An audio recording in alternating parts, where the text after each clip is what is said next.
This video demonstrates one of many different methods that is commonly used to figure out the fundamental value of a home.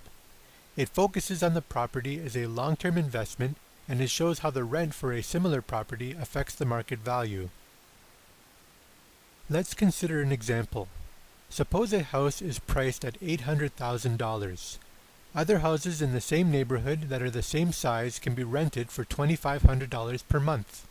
This means that annual rent is $30,000 per year.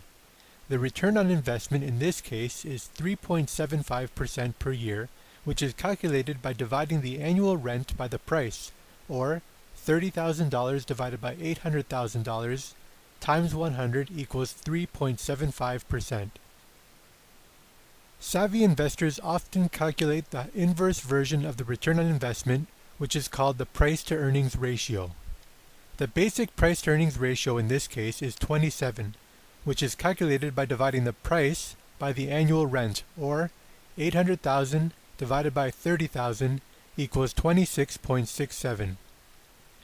To be more accurate, any other costs that the buyer would have to pay in order to buy the house, such as transfer taxes or legal fees, should be added to the price.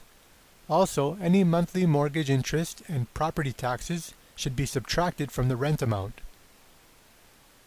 Most savvy real estate investors would say that a home is not worth buying if the price-to-earnings ratio is 18 or more.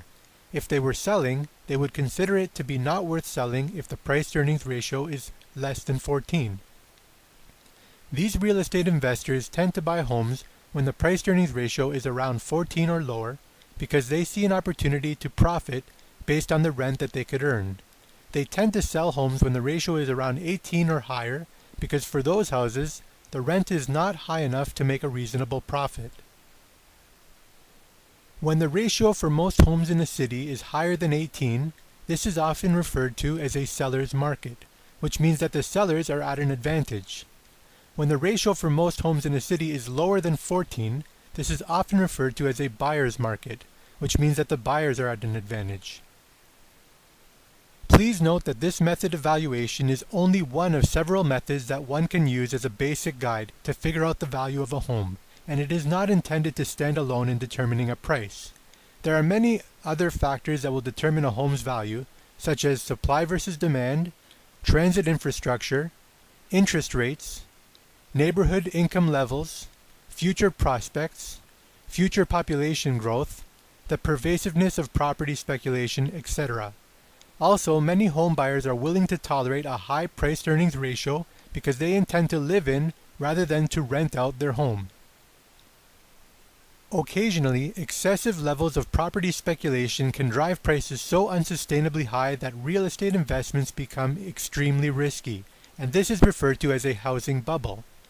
In order to help mitigate against potential swings in home prices, one helpful rule of thumb is to keep your total housing costs less than 30% of your gross household income, and to keep your total debt costs less than 40% of your gross household income. Due to the sensitive nature and high level of risk involved in real estate investments, please consult a licensed financial advisor and local real estate professional for more guidance that is specific to your situation.